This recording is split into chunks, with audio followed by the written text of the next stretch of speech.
All right. Welcome, everyone. Thank you for joining us for our April STC Florida chapter meeting on AI and the future of technical communication. I'm very excited for our presenter this evening, who's going to share with us some insights into where we are in the world of AI. Just a quick view of the agenda. We just finished up our networking time where we played around with ChatGPT. Thank you to everyone for contributing your thoughts and your humor, which ChatGPT doesn't quite know what to do with. But we created some interesting images and learned some things about ourselves and about our society overall, according to the tool. Just going to go over a little bit of welcome, some announcements, introduce our presenter, and then we'll get into the actual presentation. In honor of this, I have generated some lovely images using the DALL-E integration with ChatGPT. I did not tweak any of the images. They have come as they responded to the prompts. So enjoy assessing those and finding the intrinsic flaws or oddities that they present along the way. But for those who don't know me, my name is Bethany Aguad. I'm the SCC Florida chapter president.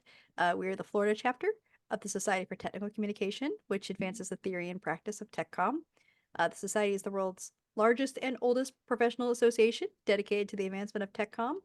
And our chapter has been serving people in Florida and beyond since 1977. So we're here for networking, fellowship, educational resources.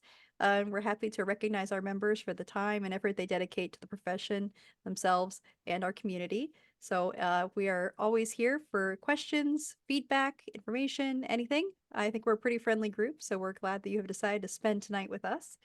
And we also have some professional leadership opportunities I'll talk a little bit about. So, opportunities. Also notice, it's done an okay job with writing STC Florida in this image.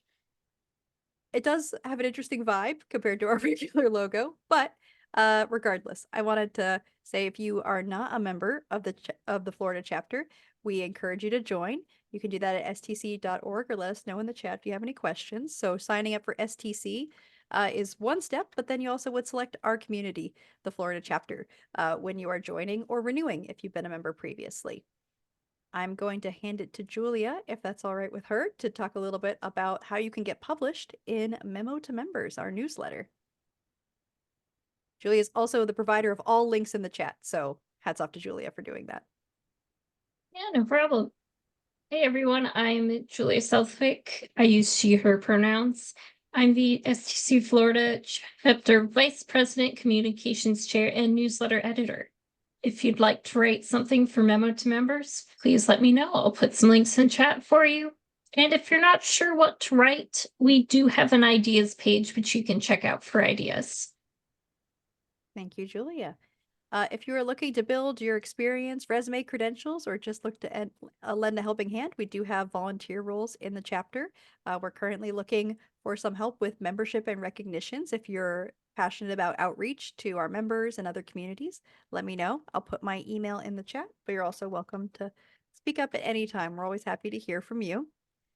Before we move on to the next slide, I just want to mention I also have enabled the AI companion in Zoom. It has a few options where it lets you summarize or ask about action items. So I think that's available to everyone who's joined if you want to try it out as we go along. I'm not responsible for anything the AI says I said, though. Please take it with a grain of salt. But it's done a pretty good job so far.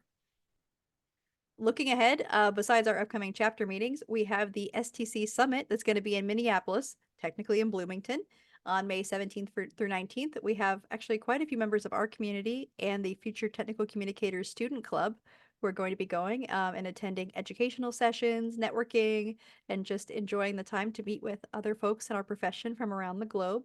So if you have not read about the STC Summit, here is the link. Oh, I put it in italics somehow. So yeah, there's already a list up of the events that are going to be taking place. You might see some familiar names there.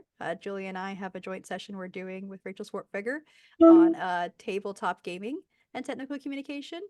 And there's others from names from our partners and other parts of STC who will be presenting as well. So it's a great time to go and meet other, like-minded folks who also care about how much white space is on menus at restaurants and other important details like the Oxford comma, aside from the actual benefits of getting the educational information that you can take back to your job, your schoolwork, or just for your own personal development.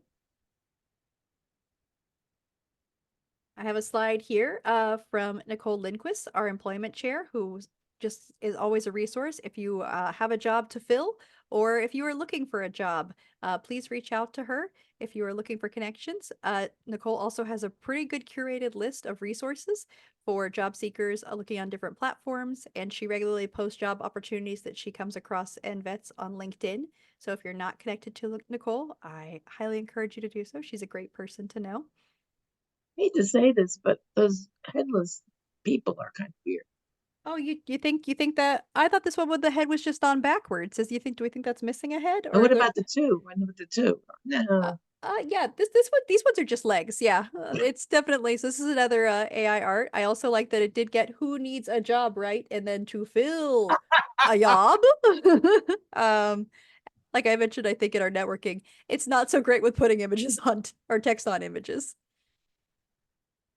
Also I don't know what's happening with these hands, but at least I they know. I was just gonna say it yes. looks like a weird propaganda poster of something.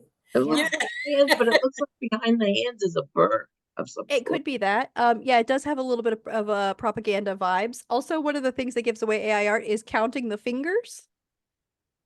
It's pretty notorious for putting extra fingers along the way when it generates human hands. I think this particular one has 1, 2, 3, 4, 5, 6.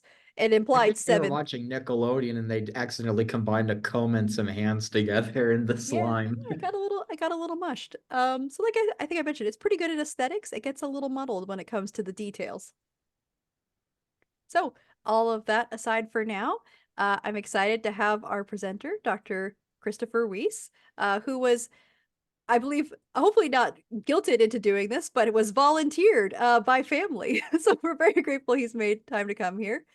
He's incredibly uh, just lauded in the field for his work for industrial organizational psychology. Is that right? I've got to make sure I've got the whole thing at Georgia Tech.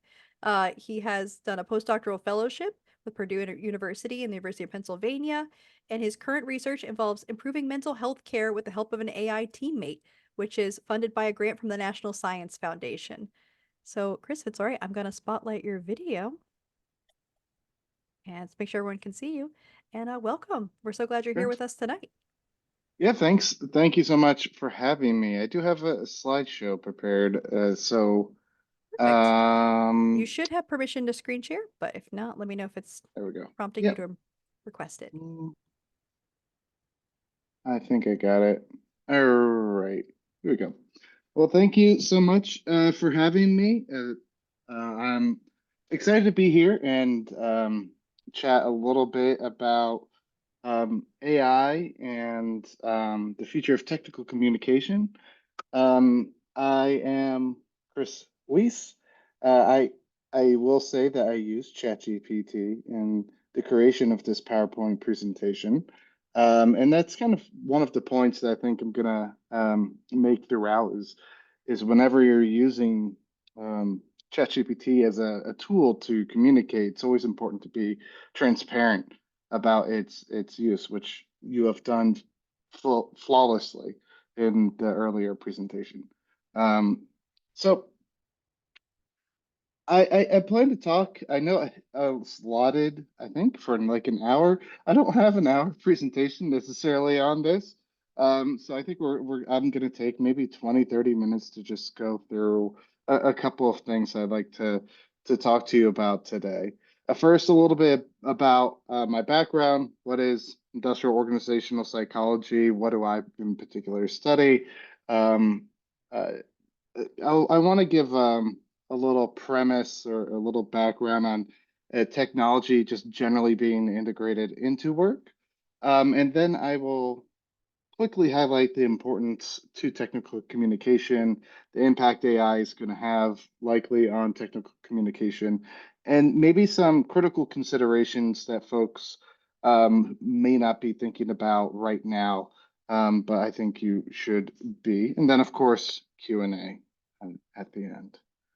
Um, so a little bit of background, a little bit about me. I was born and raised in Orlando, Florida, and I think you can guess why I am presenting specifically to STC here. today, likely due to my interest in technical communication, as well as my father. I actually did do a IO project back when in 2008 with STC. It was a part of a survey effort. And that was a graduate school project. So I haven't been like just on the periphery of STC. I've been somewhat ingrained over the course of my career. But speaking of which, I did get my PhD in industrial organizational psychology from the University of Central Florida. There, my primary research was focused on team dynamics, in particular, teams who undergo a lot of stress. So these high risk teams. You can think of high risk teams as your astronaut teams, your army teams, teams that need to be resilient in particular situations. So a lot of what I did and continue to do is focus on how do you build resilience in these teams. How do you allow these teams to learn from failure? And that has been great for me in funding research or getting research funded from places like the Air Force and the DoD and places like that. My interest sort of took a left turn when I started working with my postdoc at the University of Pennsylvania slash Purdue. There, I really started doing work on well-being. So instead of thinking as performance as the ultimate outcome for work teams, my mind sort of shifted into thinking about the well-being of the team and of the workers, and trying to design interventions uh, in, uh, or institute policies that improve well-being rather than exclusively performance.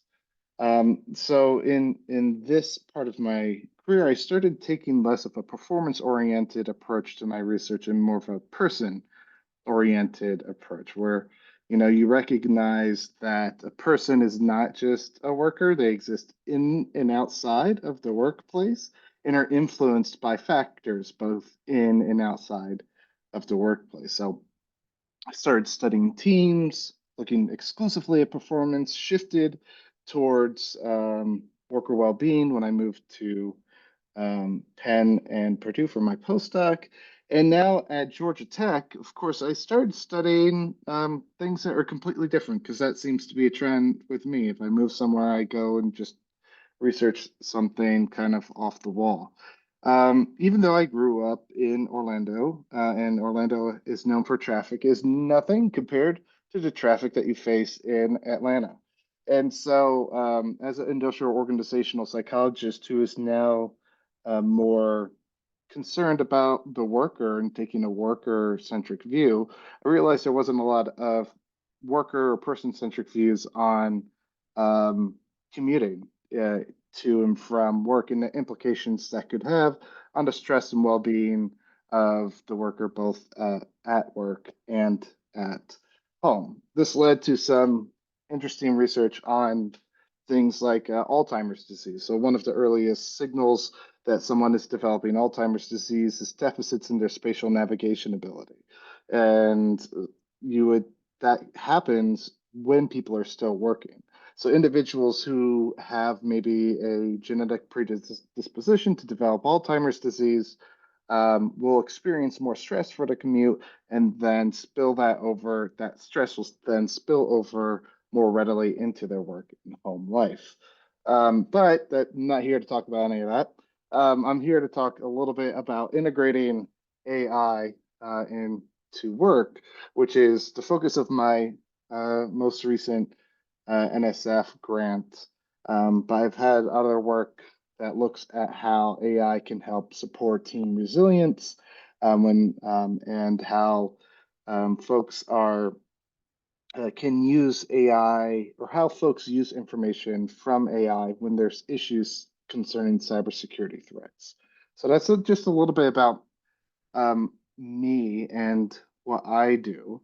But I want to take a quick deviation here and talk about um, the foundation of technology being integrated into work. One lens in which you can view this through is through the, I guess, four industrial revolutions that we've had. So this proponents of this view suggest there's four industrial revolutions. The first industrial revolution coming uh, in the late 18th and early 19th century. These are the things you learned about in school a lot, right? It was steam engines revolutionizing transportation and manufacturing, textile machinery, like the spinning jenny, and iron making techniques to improve methods to increase iron production, things like that.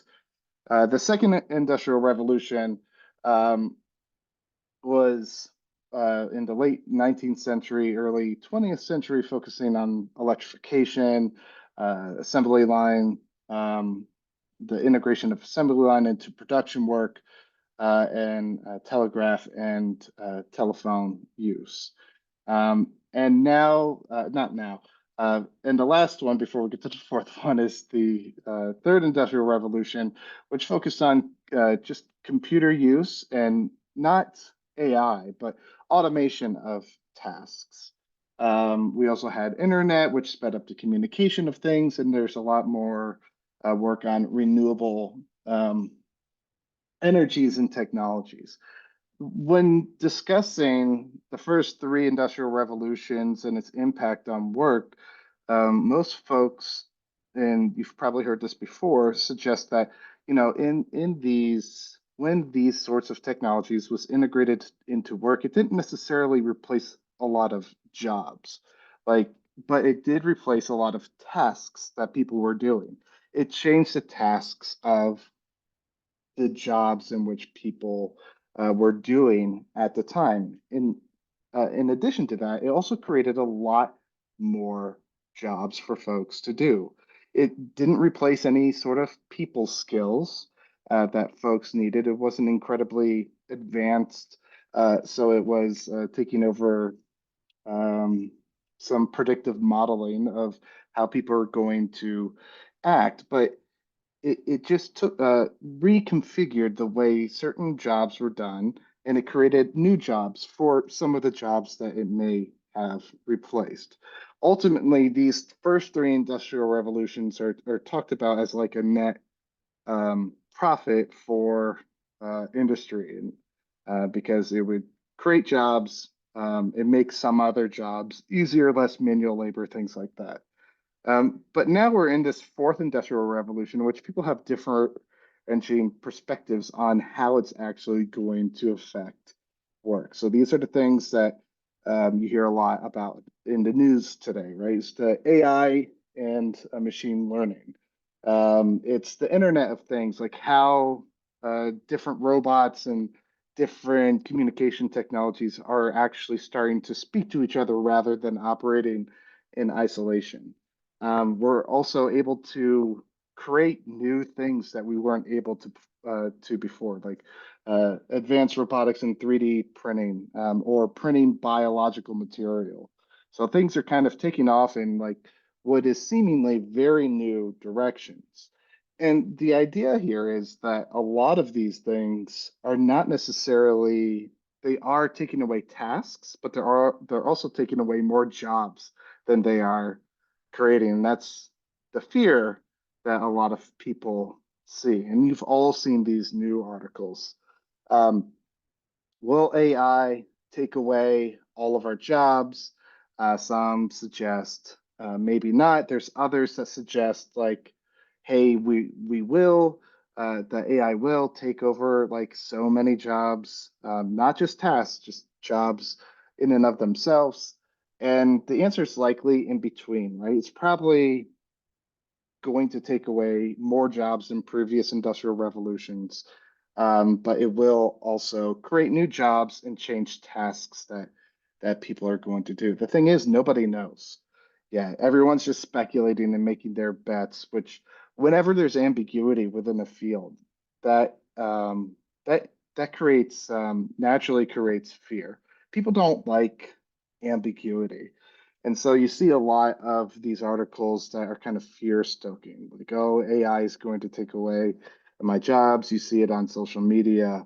And so that doesn't help with the person integration of the technology into the workplace. Now, this is clearly of importance to STC. So I looked at information from the summit, and there's at least 4 different sessions that are focusing on AI. Some are positive, most are positive. All of them are positive. So you have how AI can advance your career and skill set, and Gen AI has nothing to fear. Building AI prompt management teams and AI and powerful personas. So it seems like STC, at least the submissions that were accepted, are taking a more of a positive spin on in perspective on the integration of AI into work, which can be good, but also I just judging from the conversation when I first got here, it does seem like there may be some not so positive um, perspectives on AI, which is accurate because of that ambiguity and potentially taking over your parts of your job, tasks that you do. The thing is that there are lots of statistics out there, and they vary from percentages from like 20% to like 60% of organizations are currently integrating AI in some form into their work, whether that is in the form of like an AI assistant, like, ChatGPT, using ChatGPT or Copilot or some tool like that, or if it's just literally taking over parts of the job. So if you've ever sought tech support from a company online, you're usually talking to an AI first before you talk to a real person. And that replaced somebody's job. They need to employ less people oftentimes because they have some AI chatbot just sitting there.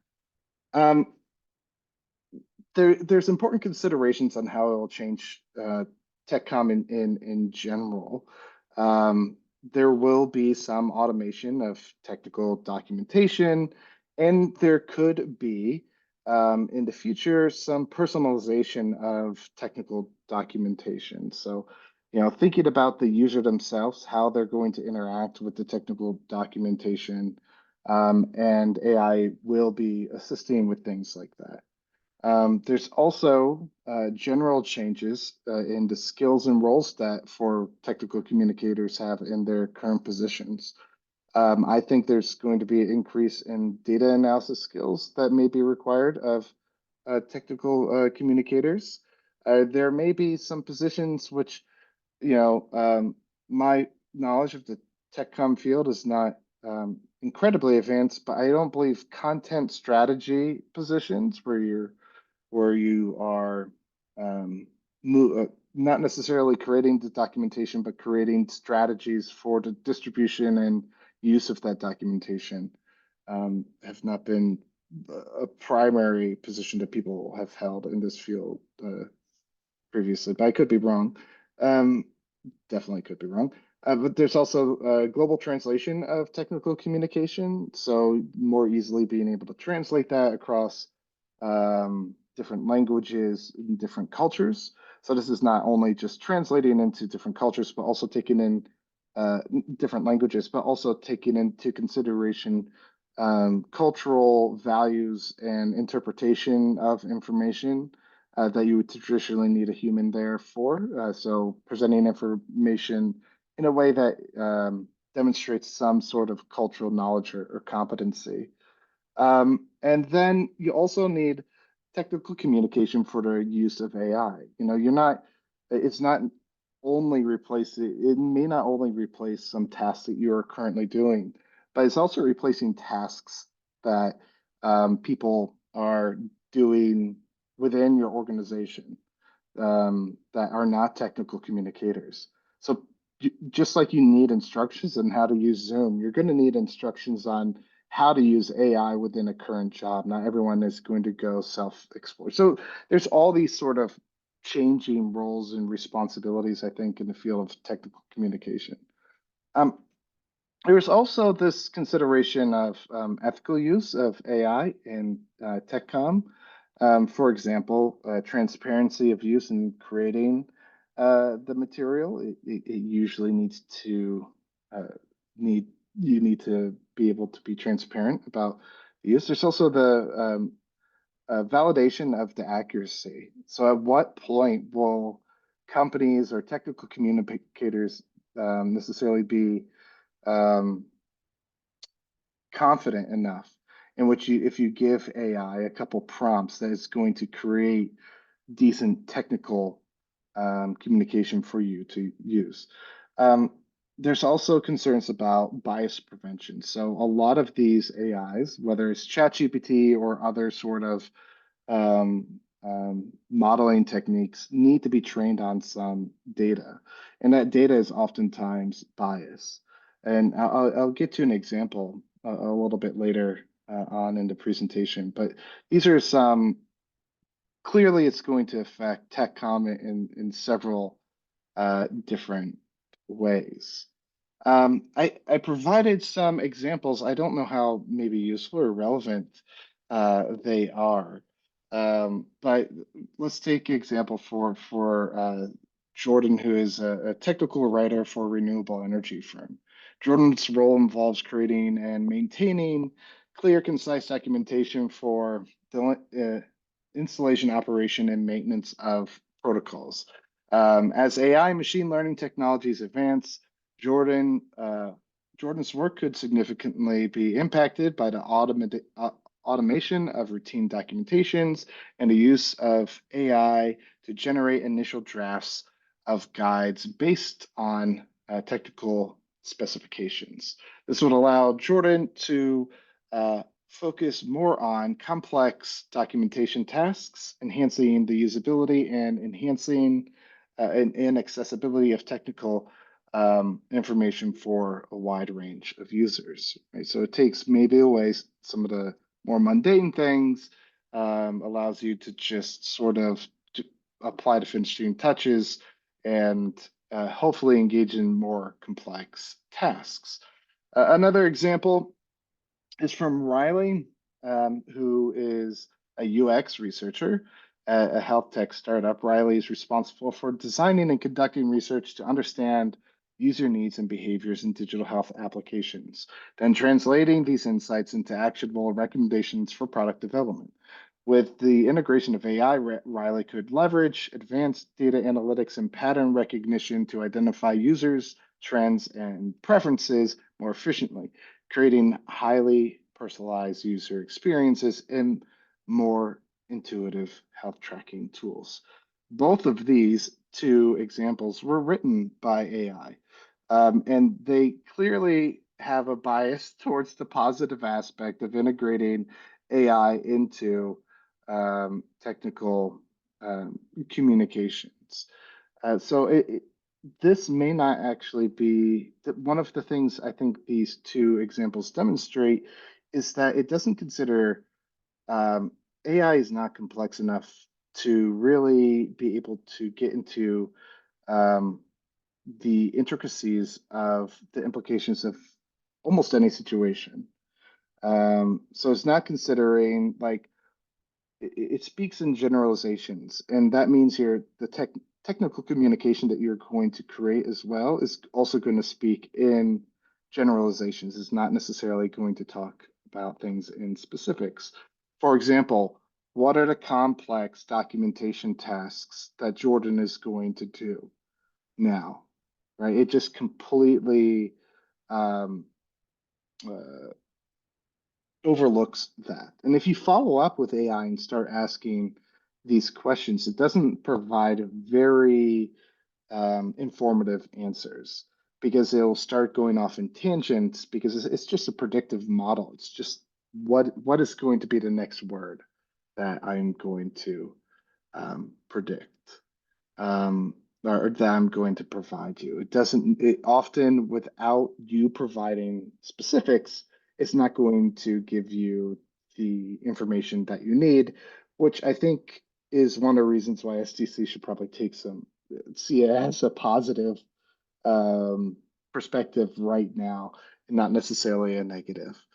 The problem is AI is not only changing your job potentially, it's changing the job of people that you work with. This can lead to some unexpected outcomes, which we've seen in the literature, which is like there's increased assumptions about the speed in which technical documentation or your job can be completed if you're using an AI tool. So we see organizations often provide access to these AI tools and then expect, they've been told all of these positives about this resource. They've invested money in this resource, and so they're expecting their workers to be more productive when they're using this resource, which is almost always not true. It always takes time to acclimate to it. Any technology into the workplace, and it will also it'll take time for you to acclimate to it, and it also takes time for that technology to develop. So there's so it's changing the jobs of your job in a way that I don't think a lot of people are talking about. There's also a bright side. Of course, I'm doing research on it, so I got to talk about the bright side a little bit. It can facilitate a collaboration with your teammates, and actually you can start to begin to team with AI rather than seeing it as a particular sort of tool. So there's by that I mean you're no longer seeing it as like a word processor, like a spell check or a data analyzer. You start talking and interacting with AI as an actual teammate. And that's some of the work that we're trying to do with this NSF grant. Understand both the individual differences and the technology features that need to be there in order for the person to consider AI a teammate and use it as a teammate. So the last thing I have to talk about really is these couple critical considerations for maybe to alleviate some of the concern about AI replacing jobs within technical communications, but also some things to keep in the back of your mind as you start to move forward with the integration of AI into TechCom. One of the important things is like AI needs to be trained. So AI is, as some of those examples provided, AI is terrible at providing specific details and unique user experiences right now. And the data that it's currently being trained on is often very biased. So for example, within my field, AI has been used by tech firm companies like Facebook or Google and Amazon. And I'm sure at least one of you ran across a story about Facebook apologizing for using an AI algorithm to hire individuals because the algorithm, which was trained on the data that Facebook currently has, was inherently biased against minorities in the hiring process. So they ran it through a whole bunch of applications through this AI system they created, and it only selected white dudes for the job. And that's because the data that Facebook had was primarily from white dudes that they have selected previously in the past. Another thing to consider with AI and training is that a lot of the research on AI doesn't actually use real AI. So if you look up the journal articles on how AI is being used in teaming, you'll see this phrase repeated often, and that's Wizard of Oz. So Wizard of Oz is a method that we use to simulate AI when AI is not advanced enough. So it's literally a person acting as AI. They're behind the curtain. And so a lot of the research coming out isn't actually indicative of how AI is going to be used in the workplace. There's also some interesting opportunities, I think, and I don't know if this is incredibly relevant for everyone here, but the other technologies are developing to a point in which technical communication could be delivered in various different ways. You might be able to begin, and I don't know if this is a thing, but deliver technical communication through augmented reality and virtual reality. And that's something AI is not even close to doing, right? Right now, I think AI, as if we're talking about proximal impacts, it's about creating like physical or digital documentation for things. It's not necessarily having the ability to create any technical communication through these more advanced communication mediums. There's also this idea of prompt engineering, which I believe folks are talking about at the conference or the summit, where you can get AI to answer your specific questions in a way that you want to answer it, but you have to ask it in very specific ways. And so that could be a future area where technical communication could have new jobs within that area. There's also this idea of interactive technical communication where it's not just a static document, but something that's dynamic and changing over time. But there's all these new technologies that are creating opportunities that AI is not even on the horizon of sort of taking over. And the last sort of point is I think the most grounded in reality.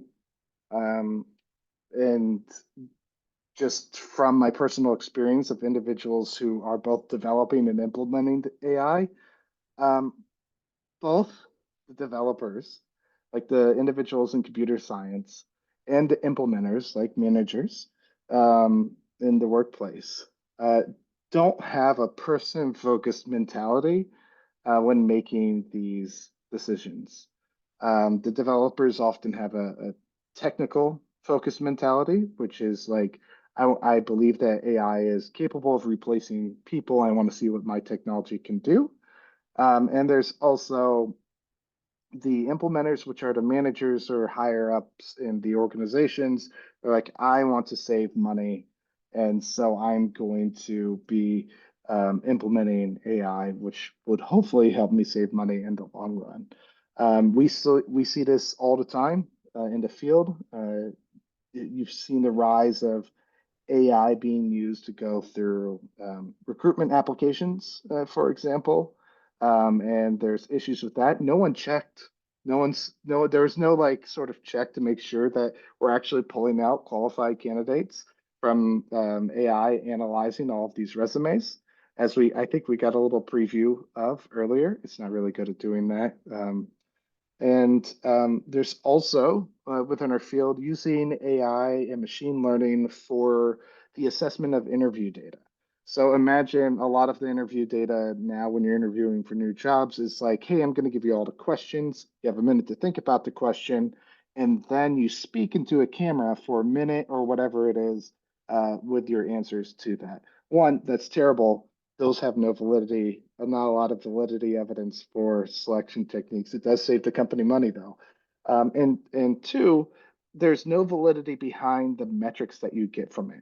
So the idea is that you use AI machine learning to look at things like the content of what somebody says, the vocal intonations, their facial expressions, to get at the things that predict future success, like your conscientiousness, your extroversion, your ability to pay attention to details within a minute or less. to a random, not a random question, at least you're using structured questions, but to a question that's not even in a naturalistic setting, right? And so there's not a lot of validity evidence that say your agreeableness or your conscientious score from these 1 minute interviews is related to paper and pencil traditional um, personality assessment, for example. So individuals are implementing these things without any sort of implications at all or considerations of the person. So at the very least, I think that um, technical communicators will need to be advocates for the work that they currently do, which is more a responsibility on you to do that for yourself and for your future jobs, because companies often have different priorities. It's either to save money, and these computer scientists don't take a person-centric sort of perspective when developing these AI technologies. So you're going to need, I think, in the future to advocate more for the work that you do. Also advocate clear and transparent expectations about the work that you do. When the company may give you a AI tool to support your work. But that's generally it for what I have. I'm happy to answer any questions that you have, and thank you. Thank you so much, Chris. I appreciate you taking us on a journey to how we got here today as well, because I know sometimes it feels like AI has just suddenly emerged spontaneously as a new event in our technology. We do have a question in the chat from WC, who you might know, who said it sounds possible that AI could draft a repair manual based on specifications. Is it reasonable to expect that it would also understand the need for warning messages, for cautions, or regulatory considerations? I see a human need to check out how realistic the repair methods are. Yeah, that's probably correct.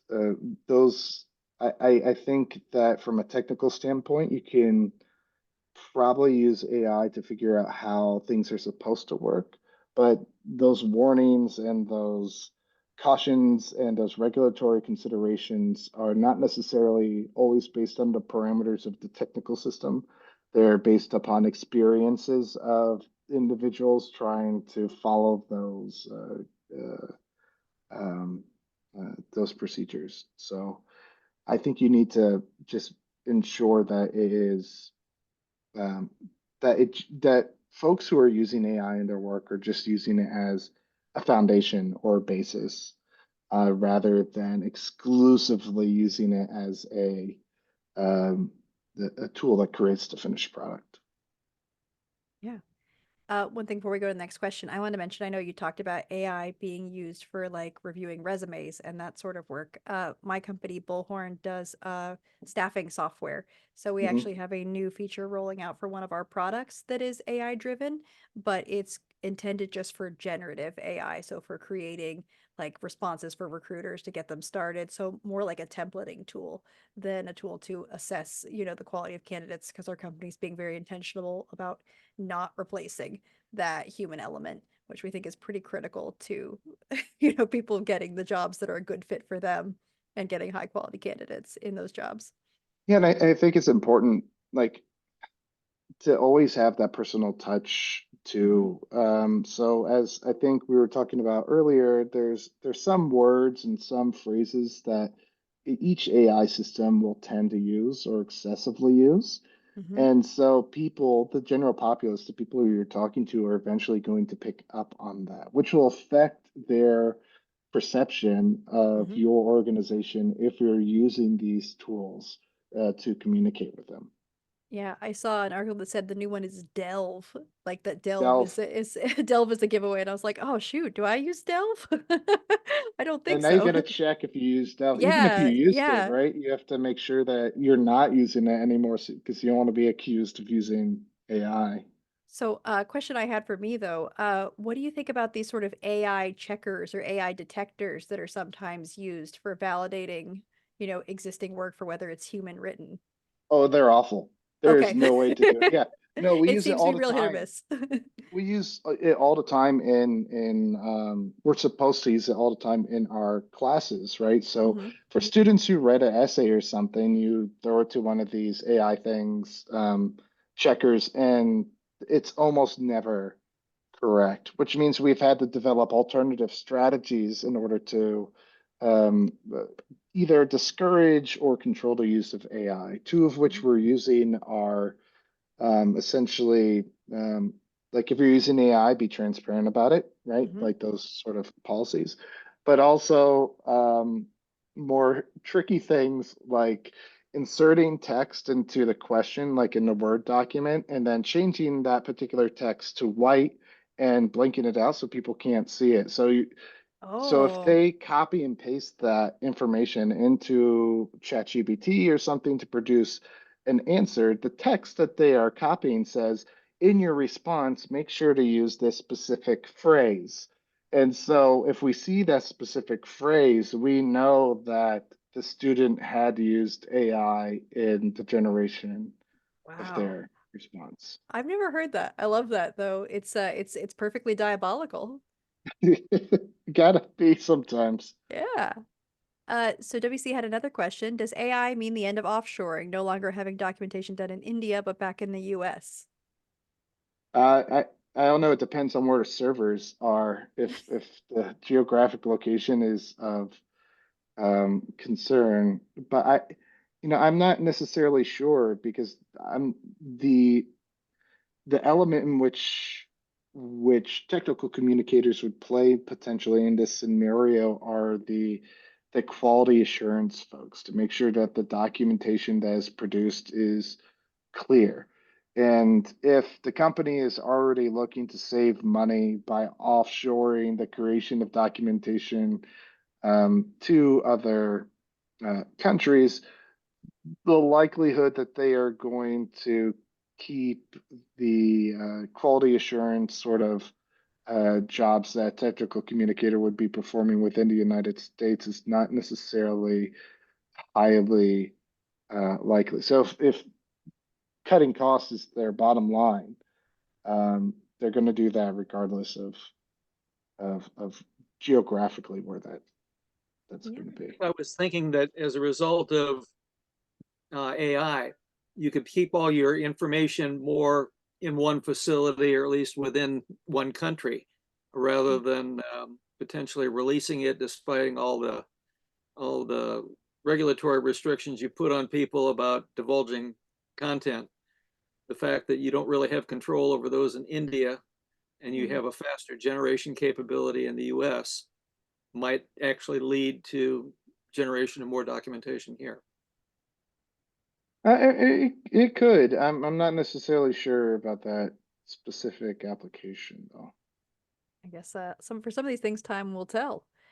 Jessica has asked, how can you tell the difference between real AI and the AI that's just the replacement term for new and improved? Jessica, getting at the idea that people use AI the same way we used to use smart when we were describing technology? Yeah, That's exactly right. That is exactly right. everything is AI now. You see it in all of the sort of even your products and like your coffee maker now uses artificial intelligence in order to you know make coffee the way that you like it when it's really just a change in the dial or something that it used to do. Anyways, and technically they're correct, right? Technically, that is artificial intelligence as it's been defined, and that's why they can put it on the packaging and stuff. So it's really hard to be able to delineate. Um, I guess it depends on the type of AI that's being instituted by your organization. If it's just using some sort of smart algorithm or something like that, then it's basically like if they use AI in a financial system or something to fill in the search bar for the tech like predictive text. That's technically artificial intelligence, and companies can say that they're using artificial intelligence in their software. And so it really depends on your actual use of that technology. It's going to be hard for, I think, oftentimes the decision makers to delineate the new and improved versus the real Yeah, impactful AI. I would share from a previous role that my company was in the AI space and created a software for financial institutions. And because we were using machine learning models, we had to provide model risk management documentation to demonstrate how our models worked and how they were, avoiding bias and that sort of thing as they were used by financial institutions. So at that level, the banks care that they're not going to be exposed to risk. I think it's less Yeah, about transparency to the customer, though. yeah. Jonathan, you had a hand raised? I did originally because he was mentioning artificial intelligence in a coffee machine. I was about to ask him, do you mean artificial intelligence or Internet of Things? Because Oh, sometimes they can be confused. They're not necessarily the same thing. They're not under the same yeah. category of technology, but Well, I think we get them conflated sometimes, right? Where these things kind of merge together. People are like, don't worry, it's a smart refrigerator because it's connected through Internet of Things, and also they yeah, have some because those idea. are sensors. Those are not capable of doing a lot of computational power typically, because most IoT devices have like very small CPUs and central processing units. I mean, which are the brains of any computing device. So I was just asking. I didn't want anybody to be confused between That's all right. Are you sensors calling and that coffee maker pea brained? It kind of sounds like it. I'm teasing. We have a Right. question from Julia. Do you think AI will be more or less likely to be used in specific subsets of tech com? For example, DoD versus commercial, hardware versus software, writing versus editing. More. Uh, yeah, I think the specific type of AI will depend, right? So um, the commercial use of, I think the DoD and other government organizations that deal with sensitive information will develop their own artificial intelligence technologies to deal with to use in their jobs, which will not be commercially available for folks. Um, so it and commercial folks will not necessarily make those investments because I think as Bethany made up suggested earlier, there's not the associated risk with the information that they are playing with or using a lot of the time. So unless you're dealing with like financial institutions or things like that. So I think it really depends on the industry and the risk of the data that's being thrown into. Yeah, I think everyday use though, like people are using ChatGPT all the time in their job, um, in their white collar jobs right now. So it's going to be hard to say. I think one of the things that you should also consider is the people. So there's individual differences and characteristics about their comfortability with technology and the use of technology and their fear of technology. That's one of the things that we're looking at with this NSF grant is this idea of technophobia. So traditionally, mental health professionals have had higher levels of technophobia than other professions who often don't deal with technology more often. You could see this in attitudes towards the use of telehealth instruments like Zoom, changing both pre-pandemic and post-pandemic. Pre-pandemic, there's a lot of fear in actually using this, and there's a lot of um,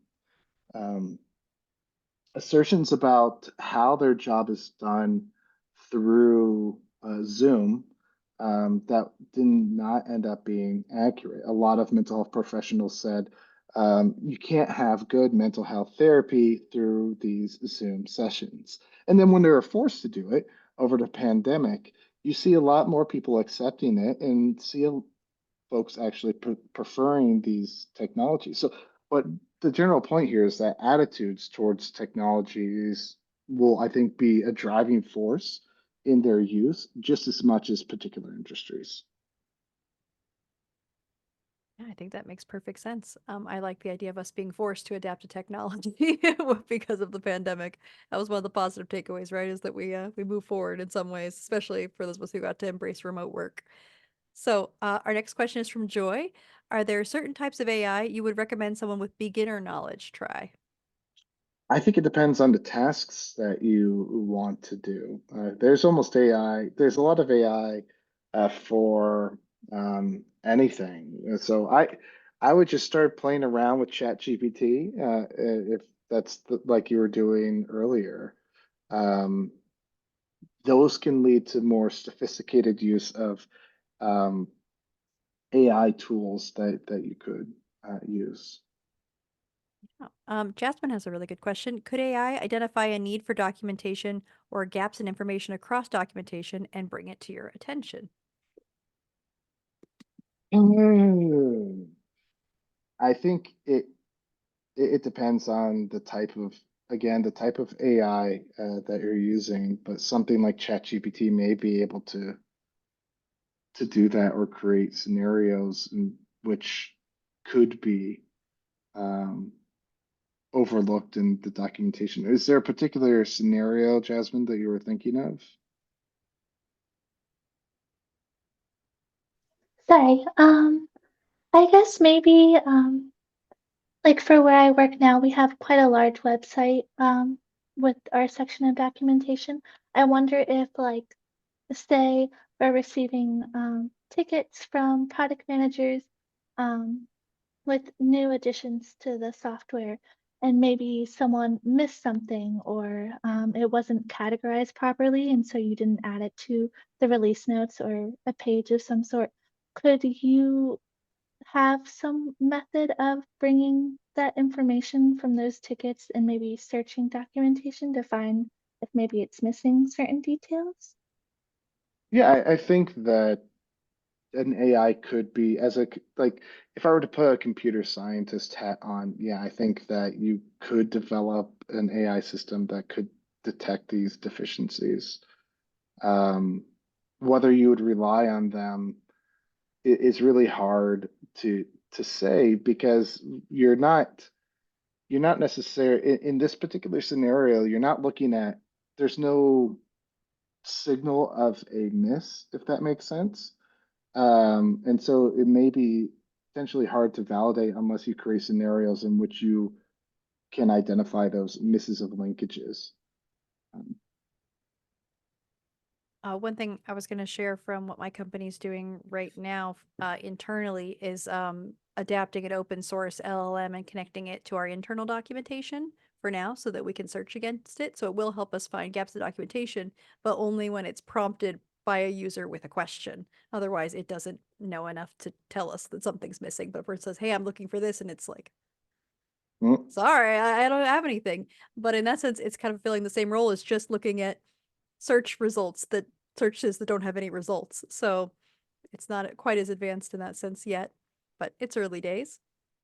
I overlooked a question from Jessica. Apologies, Jessica. How far are we from being able to produce a first draft of instructions from a code set? So often when I ask a functional question of a developer, they read the code to tell me what the system does. We are theorizing the private LLM could do that interpretation. Yeah, I don't know. So when if working with researchers here at Georgia Tech, I would say further away than someone who's probably more in that area of using LLM. So whenever I'm talking to a researcher here, I am usually astonished by what AI and other sort of technologies are currently doing within the research space. But research always trails industry. And so we have like restrictions here at Georgia Tech in which we're not using the what in a lot of these industries are using because of the slow progress of science. So for example, I am working with human robot teaming. And the task that they've created for the humans and robots to do is carrying a table across a treacherous terrain. And the treacherous terrain is like very slight deviations in the texture of the platform in which they're walking. And then you see something like Boston Dynamics with their crazy robot doing whatever it's doing, Flips. flips. whatever. And so it's hard for me to say like how far away this particular technology is because that's not what we're using in research. But like a kind of the point I made earlier, there are these startups, these are these like companies that are creating these tools that you can use, but are not necessarily using a scientific method to validate them in any way, which is both good and bad. But so I don't know if I could say how close we are. I can give a bit of a half an answer from experience from when I was working in that past role, Jessica. The answer is it can do it, but it's only going to be as good as your code is and your comments in your code is basically. So if you have well-structured code with good comments, you're already halfway there anyways. So it can do a pretty good version of the instructions. But if you have, let's say, more creative code, it can only do so much because usually you're relying on your engineers' human brains to make sense of what they have created and what it means in context, from my experience. So we've got a question from Jonathan. How do I address the semi-Luddite senior population with some basic computer technology, call out that this doesn't include WC, about how artificial intelligence can be beneficial for people like them and not for heavy pessimism and defeat? Yeah, changing attitudes is probably one of the hardest things that that folks are facing with the integration of any technology into the workplace. Um, and so I think highlighting the benefits, if that's your position, is the only thing that you can really do. It also may take some institutional, so or I guess organizational policy changes and advocates at different levels at the organization to really demonstrate how good this technology can be to the work that you're currently doing. Unfortunately, there is a good deal of research on the effects that people in senior positions can have on the integration and use of technology within the workplace. So people in leadership positions, if they don't accept the technology, they will take active roles in creating a culture that does not necessarily use that technology, which will lead to folks misusing that technology, blaming productivity decreases on that technology, and then uh, basically the organizations will then remove that technology from their workflow. This research was initially started when in the manufacturing field, when robots started being integrated into the product development, like car manufacturers and other um, um, companies that use robots for manufacturing. You had folks sabotaging them. Um, you had leaders. You had folks sabotaging them. You had folks just not using them. And so, unfortunately, if you don't, if their attitudes don't change in some way to some policy and changes, or you advocating for them in some way, then the likelihood of that technology continuing to be integrated into your workplace is not necessarily high. Do you think it's fear that drives those attitudes? Well, I mean, I think there, there's a fear, and I think oftentimes when maybe higher ups at an organization have policies for integrating technology into the workplace, they do a terrible job of communicating the benefits of that particular technology. So I think that it is partially the fear, right, of their jobs being replaced, having to learn something new, but it's also the idea of like, I don't see any reason why we need to integrate this technology into the workplace. It's going to make my job harder. I'm going to have to learn a new thing. So I think that is also part of it. It's not just fear of the technology itself. It's also the leadership in the organization maybe not communicating in an effective way how good this technology could be and why they're making particular changes. Yeah, these things do get rushed out sometimes. WC, you have your hand raised. I did. I talked to Dr. Mortimer tonight, and he'd read that the answer to the question, will AI take my job, is no, but someone with an understanding of AI will take your job. I'm beginning to picture it as like when computers came into my workplace in the late 80s and early 90s, that those of us who did not adapt to computers were no longer there. Can you comment? Yeah, so that's the hopeful mentality about this fourth industrial revolution, right? That it is just a tool that is replacing tasks of the job and not actually entire jobs or occupations.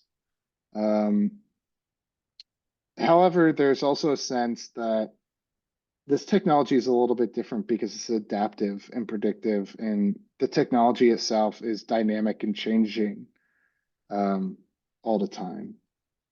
So it could be a little bit of that, but it also could be it is replacing enough labor that actual jobs disappear.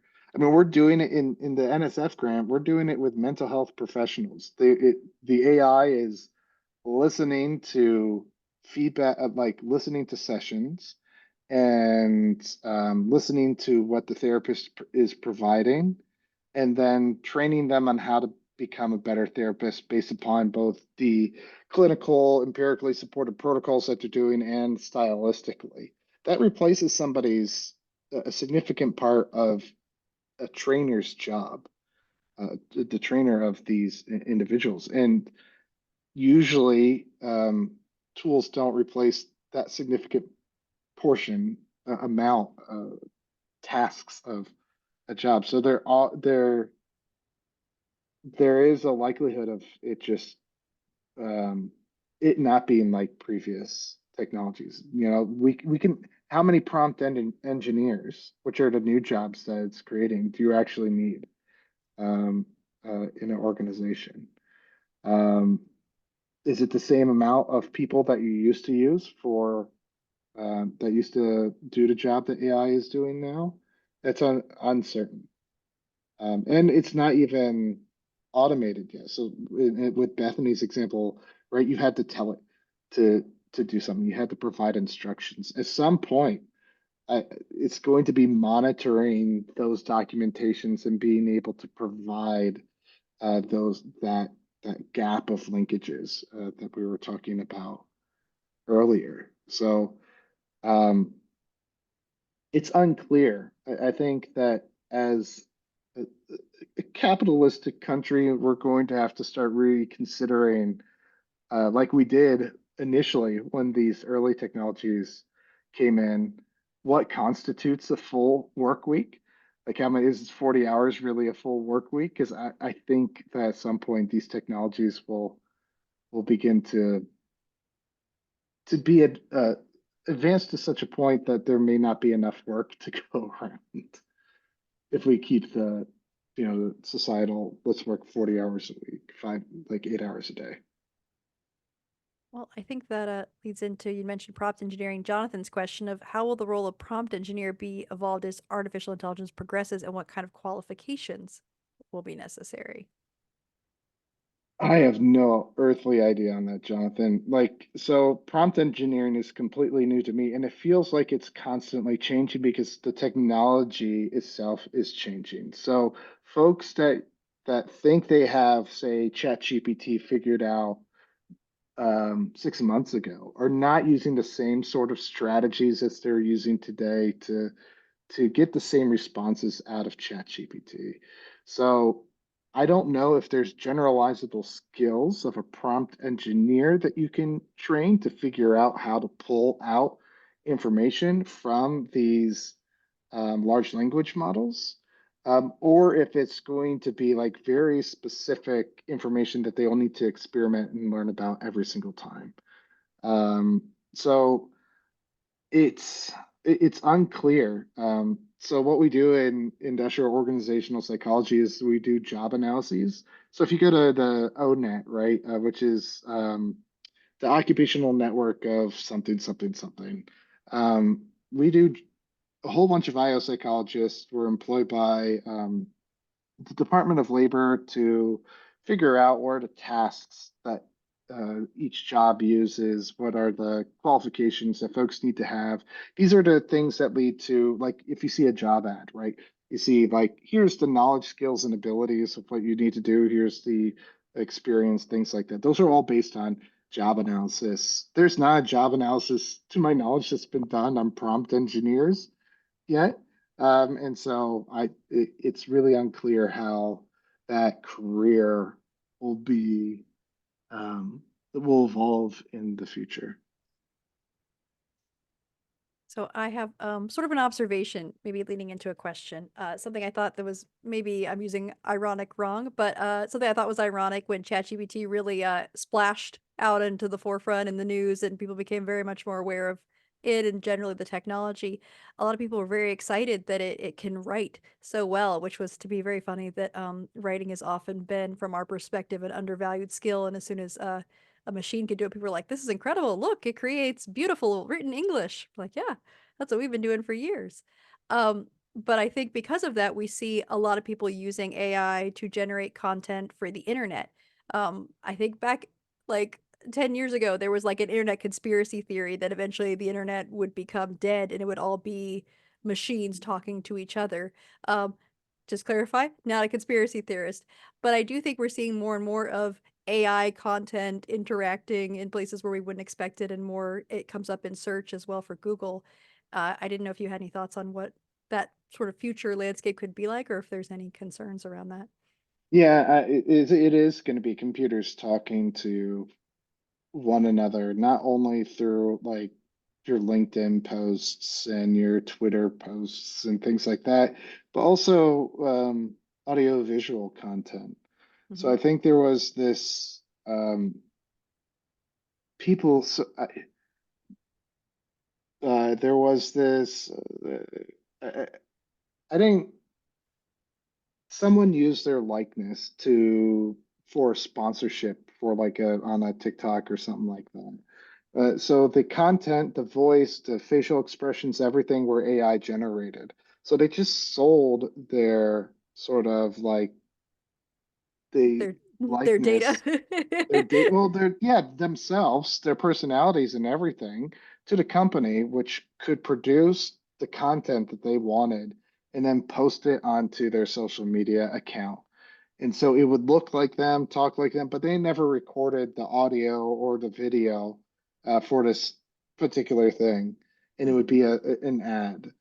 And so that's it's not just in the written content that we have computers sort of talking to each other. It's going to be in the audio, visual context as well. So I don't know if it's necessarily a conspiracy theory rather than a verifiable, empirically testable theory. Yeah, I think in the day it was a conspiracy theory that it was already happening at a Yeah. much higher level than it was. But yeah, it definitely something I see with AI generated images being posted on like LinkedIn and seeing comments that don't seem like things humans would say to me personally in some cases. Yeah, no, and I think that I mean to some extent humans are trying to game algorithms and things like that now. For like, so the cheating example that I gave, like changing everything into like white text or whatever, people are using that on their resumes as well, putting keywords, all the like these keywords that they believe algorithms will pick up, but also putting that in white text. So when you actually look at the application, it's a real application of or their resume for the job. But those words don't visually appear, but the algorithm doesn't know any better, so it's going to pick up on those things anyways. Well, I'll say personally, probably applicant tracking systems that scan those. Most of them aren't very smart yet to pull through words, even if they're formatted differently. But yeah, it'll be interesting to see what the future holds. I do think there's also questions of if we use AI to feed AI, what's that going to do to the quality of the results? Because I know in like benchmarking for some of the different like GPTs, like ChatGPT, that they've gone through some peaks and some troughs in and how effective they are in responding, and seems to be partly related to how well we are engaging with them. I don't see any other questions right now. Did I miss any in the chat?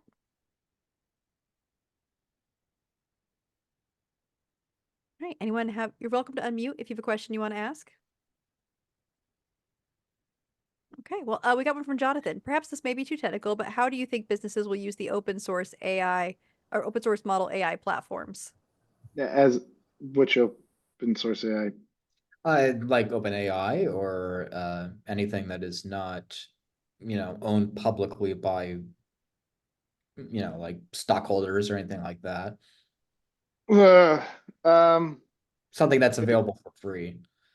they will use the crap out of them. Yep. Unless, yeah, I think they'll like anything that they could see I mean, this is taking very. I'm so sorry to Questions. interrupt you. I know you are from Georgia Tech, but I don't mean to be asking very technical questions because I know that what you study is more in psychology, industrial psychology, correct? Yeah. I don't mean to be asking more technical questions because that's not necessarily your field. So, but I was just curious.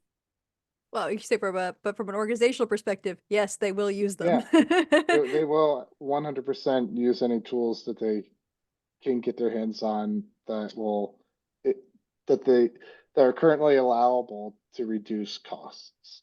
So Mhm. Yeah, I won't tell you which one my corporation's using, but we're using one of the open source ones we've adapted. So open source is definitely benefiting corporate America right now behind the scenes. I think what will happen is probably, and I think I said it yesterday when the networking stream or when we were doing the networking session yesterday. Yeah. I think businesses will have their own artificial intelligence platforms, and I think I definitely see that being the solution instead of OpenAI or Anthropic or Gemini or any sort of major platform being, the major solution for every company's problems. I think they're going to have to make their own artificial intelligence platforms for whatever solution that they are trying to solve. And that will cost money, and that will cost it will be a lot in resources to do artificial intelligence platforms like that because you have to have lots of computing technology for that, and you have to have really powerful computing technology for that. But Yeah. all sorts of you're stuff. I don't mean to be rambling on or No, something. I think you're probably on the money. I'm gonna call Jessica because she's got her hand raised. Yeah, I was just going to share a funny story that I just thought was, it was sort of it sort of broke my brain a little bit. Um, just with the situation that we have, I was having a conversation with the manager, and it was something like, how did he phrase it? He said, "Well, it turns out," this was speaking of offshoring. He said, "Well, it turns out that this guy we've got may not know what he's doing. He uses ChatGPT to produce everything, and that's not what we pay him for." And I thought, well, that's interesting. Because all this discussion, I want to say, what do you pay him for? Like, what is your, we're all worried about it. So clearly you, in your mind, you pay him for something more than that. So I thought that was it made me laugh and I couldn't explain why I thought it was funny, but it just sort of is at the crux of it. Like, what Yeah. do you demonstrate to a manager that says, I didn't just put this in Chat GPT, I actually know what I'm doing.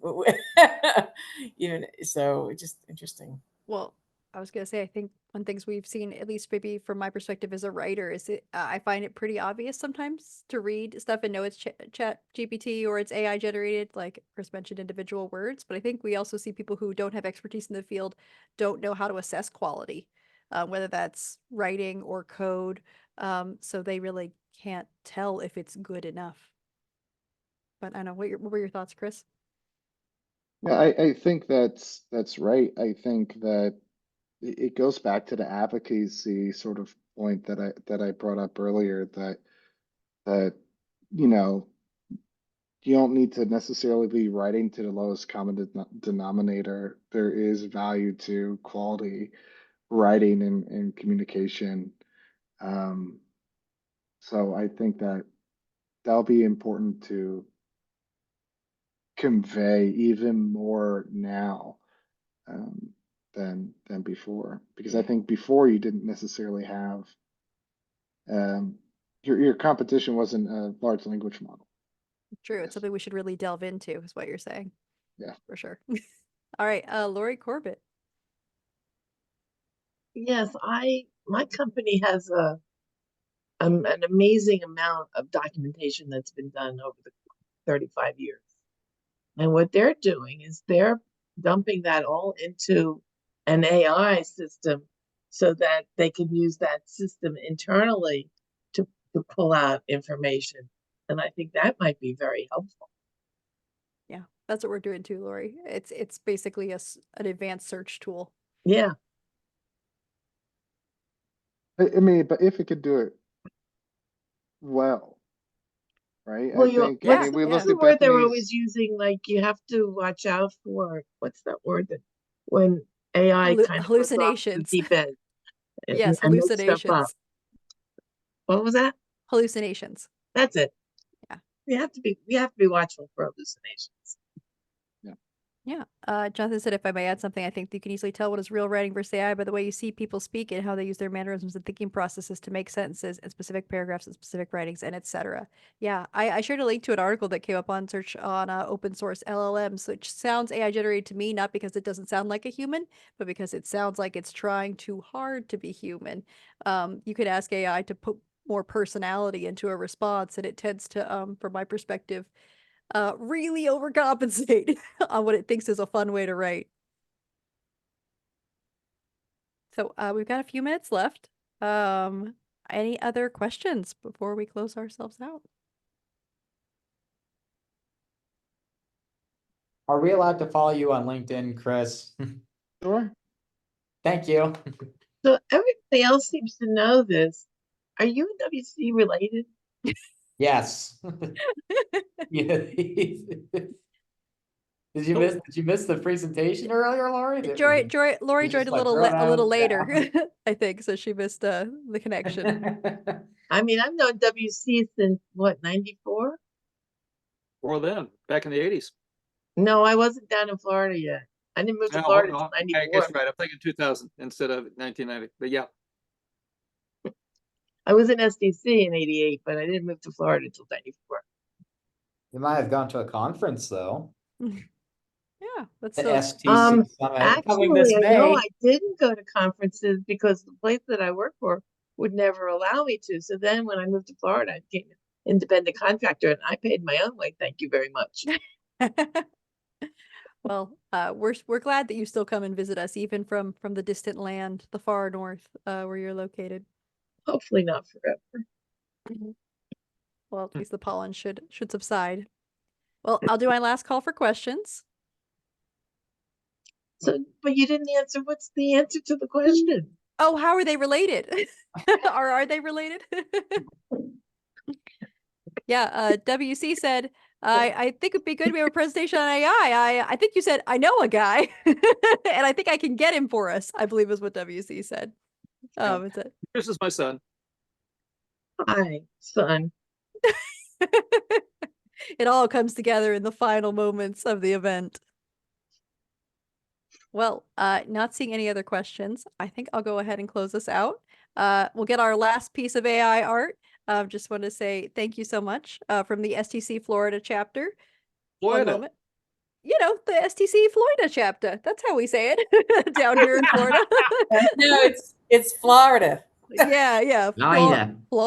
Florida. I think they were trying to put in some Boston, really Boston offensive accent. Southern accent there. There you go. There you go. Lori says it's a Boston accent for what you call our chapter. That's definitely true. what it was intending. It really thought this Florida. through. So thank you so much for joining. I hope you had fun during our explorations in ChatGPT before the session. And thank you, Chris, so much for bringing your knowledge and expertise to our community and answering our many questions. Thanks for Hopefully it's having me. provided some reassurance to all of us that the future is bright, and we'll see what happens with some of these things. So thank you so much. Always look on the bright side of life.